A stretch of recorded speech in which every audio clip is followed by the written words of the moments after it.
বিসমিল্লাহির রহমানির রহিম। আজকে আমরা সুতো দিয়ে দাঁত পরিষ্কার করা বা ডেন্টাল ফ্লসিং এর পদ্ধতি প্রদর্শন করতে চাই। আমরা যখন ব্রাশ দিয়ে দাঁত পরিষ্কার করি তখন দুই দাঁতের মাঝখানের ময়লা ভালোভাবে পরিষ্কার হয় না।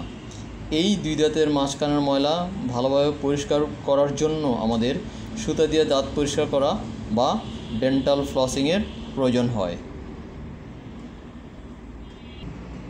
এই পদ্ধতির প্রস্তুতি হিসেবে আমরা একটি মাঝারি সাইজের পরিষ্কার ট্রে বা পরিষ্কার প্লেটের একটি ডেন্টাল ফ্লসের চাকতি বা রোল, একটি পরিষ্কার টিস্যু পেপার বা পরিষ্কার তুলো নিয়ে আয়নার সামনে বা ড্রেসিং টেবিলের সামনে বসতে পারি। এরপর আমরা একটা নির্দিষ্ট পরিমাণ ফ্লস এই ফ্লসের রোল বা চাকতি থেকে কেটে নিব। সাধারণত আমরা 16 থেকে 18 ইঞ্চি পরিমাণ ফ্লস নিয়ে ফ্লসিং করে থাকি। আজকে আমি এখানে 16 ইঞ্চি পরিমাণ ফ্লস নিয়ে দেখানোর চেষ্টা করব। আমরা সাধারণত আনুমানিকভাবে 16 ইঞ্চি পরিমাণ নেই, কিন্তু বোঝার সুবিধার্থে এখানে আমি স্কেল দিয়ে মেপে নিয়ে দেখানোর চেষ্টা করব।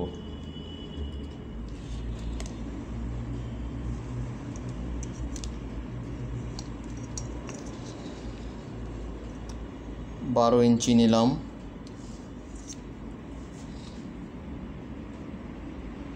আরও 4 ইঞ্চি নিলাম। 16 ইঞ্চি পরিমাণ নেওয়ার পর এই যে ফ্লসের রোলের সাথে যে কাটার সেট করা আছে সেই কাটার দিয়ে আমরা এইভাবে কেটে নিব। এখন আমরা এই কেটে নেওয়া ফ্লসের দুই প্রান্ত দুই হাতের তর্জনী বা ইন্ডেক্স ফিঙ্গারের সাথে 3 থেকে 4টা পাক দিয়ে ভালোভাবে আটকে নিব।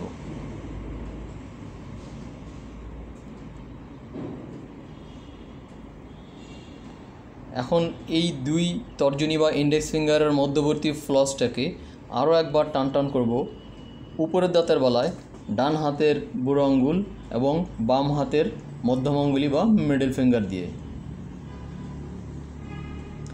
এইভাবে। আর নিচের দাঁতের বেলায় দুই হাতের মধ্যম আঙ্গুলি বা মিডল ফিঙ্গার দিয়ে আমরা এভাবে দ্বিতীয়বার টান করে ধরব এবং দুই দাঁতের মাঝখানে এভাবে প্রবেশ করাবো এবং বের করে নিয়ে আসব। যেহেতু আমরা প্রথমে উপরের দাঁতের ফ্লসিং পদ্ধতি প্রদর্শন করব, এর জন্য আমরা উপরের দাঁতের পজিশনটা ভালোভাবে ঠিক রাখব। ডান হাতের বৃদ্ধাঙ্গুলি বা থাম এবং বাম হাতের মধ্যমাঙ্গুলি বা মিডল ফিঙ্গার দিয়ে টান করে ধরব। এইখানে আমরা ফ্লসটা প্রবেশ করানোর সময় খেয়াল রাখব যেন ফ্লসের ছোট অংশ দাঁতের বাইরের দিকে থাকে এবং বড় অংশ দাঁতের ভিতরের দিকে থাকে।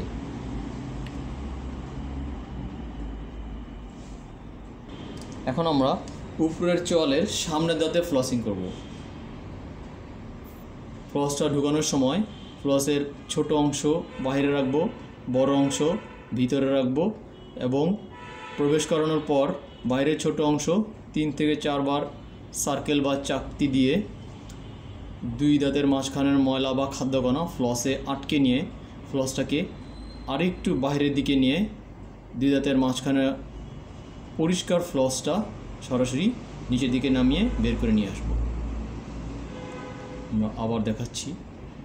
ফ্লসটার ছোট অংশটা বাইরে রেখে বড় অংশটা ভিতরে রেখে দুই দাঁতের মাঝখানে প্রবেশ করিয়ে ছোট অংশটা 3 থেকে 4 বার সার্কেল বা চাকতি দিয়ে খাবার কণা বা ময়লা সুতাতে আটকে নিয়ে বাইরের অংশটাকে আরেকটু বাইরে নিয়ে দুই দাঁতের মাঝখানে অবস্থিত পরিষ্কার ফ্লসটাকে বাইরে বের করে নিয়ে আসব।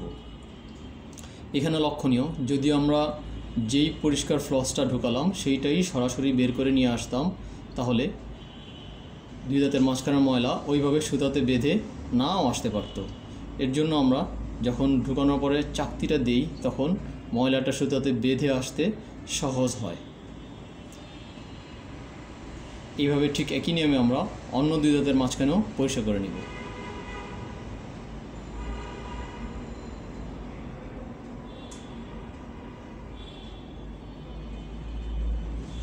এই পাশেও ঠিক একইভাবে পরিষ্কার করে নিব।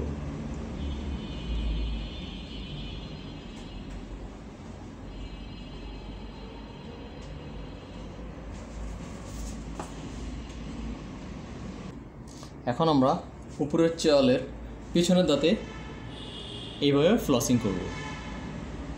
দুই দাঁতের মাঝখানে বড় অংশটা ভিতরে রেখে ছোট অংশটা বাইরে রেখে প্রবেশ করিয়ে বাইরের অংশটা 3 থেকে 4 বার সার্কেল বা চাকতি দিয়ে ময়লাটা সুতাতে আটকে নিয়ে সেই বাইরের সুতাটা আবার বাইরে বের করে নিয়ে এসে পরিষ্কার সুতাটা দুই দাঁতের মাঝখান দিয়ে বের করে নিয়ে আসব।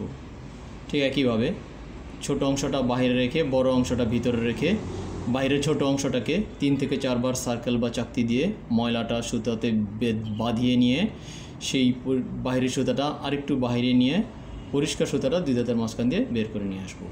ঠিক একই নিয়মে আমরা অন্য দুই দাঁতের মাঝখানেও পরিষ্কার করে নেব।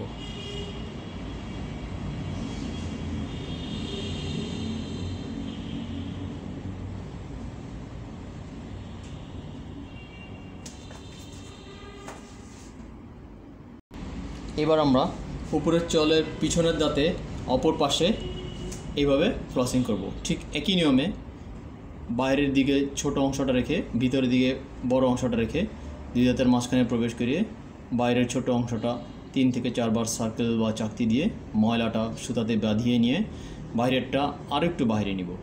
এরপর দুই দাঁতের মাঝখানের পরিষ্কার ফ্লসটাকে বের করে নিয়ে আসব।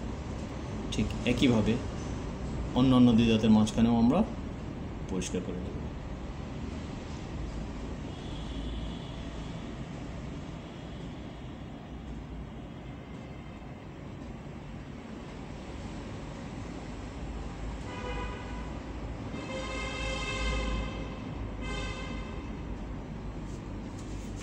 এইভাবে আমরা সঠিক নিয়মে ফ্লস করে নিব। এখন আমরা নিচের চোয়ালে ফ্লসিং করব। এই যে দুই ইন্ডেক্স ফিঙ্গারের মাঝখানে যে ফ্লসটা ছিল সেই ফ্লসটা আবার আমরা দুই হাতের দুই মধ্যামঙ্গলি বা মিডল ফিঙ্গার দিয়ে টান টান করে দেবো। ঠিক একই নিয়মে ছোট অংশটা বাইরে রেখে বড় অংশটা ভিতরে রেখে প্রবেশ করিয়ে বাইরের ছোট অংশটা 3 থেকে 4 বার সার্কেল দিয়ে ময়লাটা আটকে নিয়ে বাইরেরটা আরেকটু বাইরে নিয়ে পরিষ্কার ফ্লসটা দুই দাঁতের মাঝখান থেকে উপরের দিকে উঠে বের করে নিয়ে আসবো। ঠিক একইভাবে আমরা প্রত্যেক দুই দাঁতের মাঝখানে পরিষ্কার করব।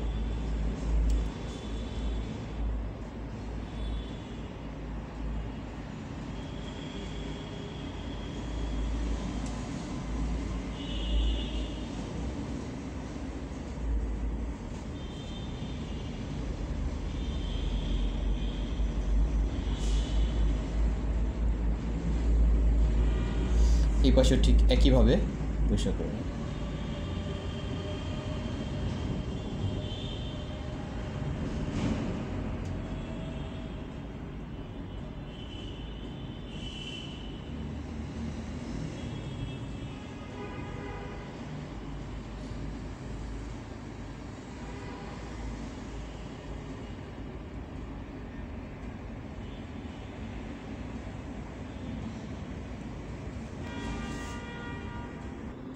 এবার আমরা নিচের চোয়ালের সামনের দাঁতগুলোর ফ্লসিং যদি সামনের দিক থেকে আরেকটু কাছ থেকে দেখি তাহলে এরকম দেখা যাবে।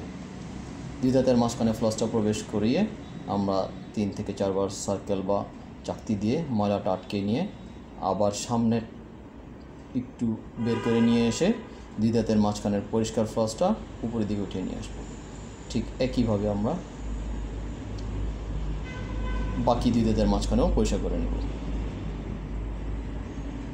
এই পাশেও ঠিক একইভাবে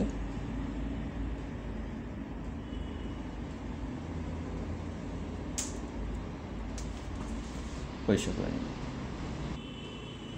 নিচের চোয়ালের পাশের দাঁতগুলো যদি আমরা পাশ থেকে দেখতে চাই তাহলে এরকম দেখতে পাবো।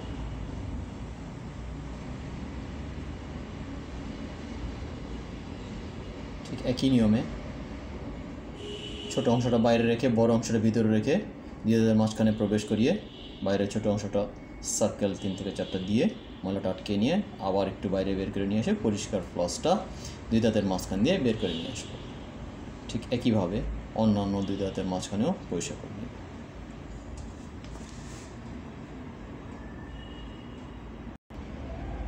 নিচের দাঁতে অপর পাশে পিছনের দাঁতে বা পাশের দাঁতে যদি আমরা পাশ থেকে আরও কাছ থেকে দেখি তাহলে এরকম দেখতে পাবো।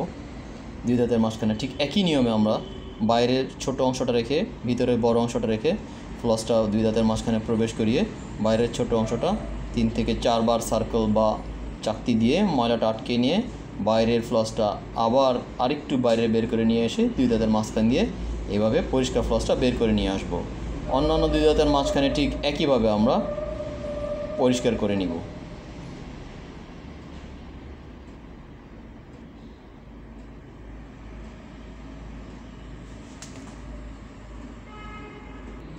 এইভাবে সঠিক নিয়মে আমরা সামনের দাঁত থেকে পিছনের দাঁত পর্যন্ত সকল দুই দাঁতের মাঝখানে এবং উপরের দাঁত নিচের দাঁত সকল দুই দাঁতের মাঝখানে পরিষ্কার করে নিব। আমরা এভাবে ফ্লসিং করার পর পরিষ্কার পানি বা মাউথওয়াশ দিয়ে 2 মিনিট ধরে কুলকুচি করে নিতে পারি অথবা টুথপেস্ট দিয়ে দাঁত ব্রাশ করে নিতে পারি।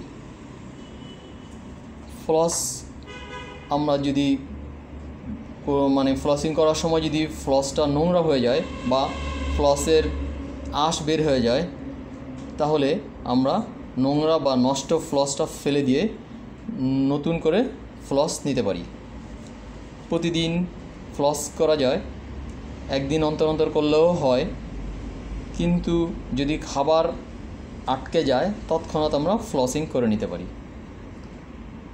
এইভাবে সঠিক নিয়মে ফ্লসিং করে আমরা দাঁতের ক্যারিজ বা ক্ষয়রোগ যেটা দুই দাঁতের মাঝখানে হয় সেই রোগ হওয়া, মাড়ির বিভিন্ন ধরনের অসুখ হওয়া, দাঁতে প্লাক জমা এবং মুখে দুর্গন্ধ হওয়া থেকে মুক্ত থাকতে পারি। জাযাকাল্লাহু তাআলা খাইরান।